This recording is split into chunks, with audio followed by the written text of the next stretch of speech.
それでは曲を弾いておくね。それではサウンドホライズンのもう一人のお母さんを職に紹介しよう。井上あつみ。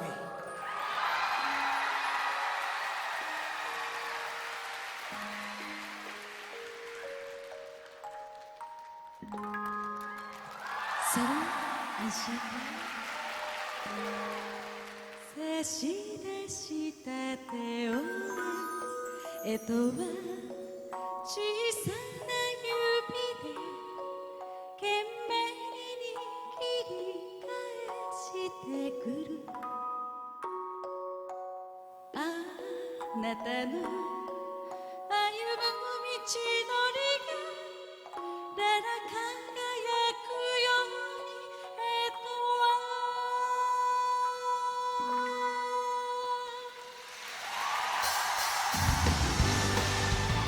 ある雨の朝、いつものように少女が目を覚ますと、ベッドの横には優しい父親、そして大きな黒い犬がいた。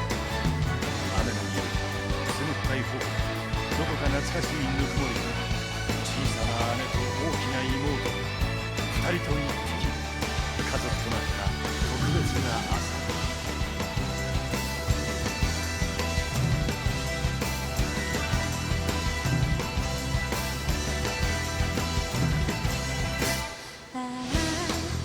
私は星を知らない。遠すぎる光は届かないから、わずかな視力でさえもいずれ失うと告げられている。 Excuse for a moment 素の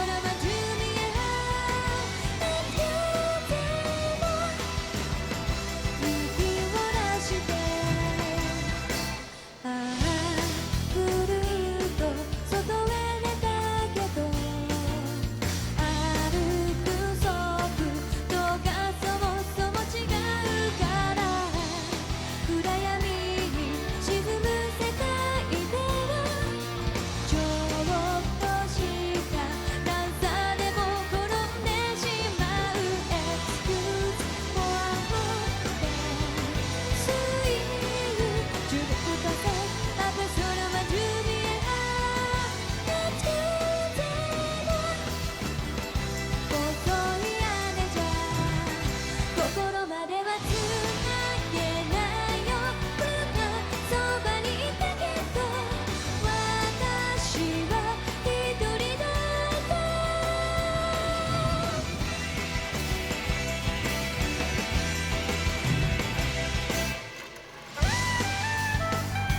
別々に育った者が分かり合うのは難しい。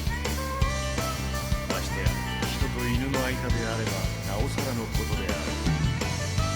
それからの二人は何をするにもいつも一緒だった。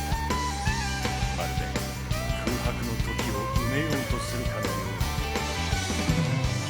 姉は海外しの妹の世話を焼き、妹は姉を助けよく従った。父の不自由な腕の代わりになろうと何事も懸命に。それは雨水が大地に染み込むようにしなやかに、寝雪の下で春を待つように、小さな花を咲かせるように。急に吹いたらファルに手元まで姉も話したけど、もう何も怖くなかった。星屑の雨でつながっていたから。では嫌でだ、それでもありがとう。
祈りの星が降り注ぐ夜、プルーは静かに息を引き取った。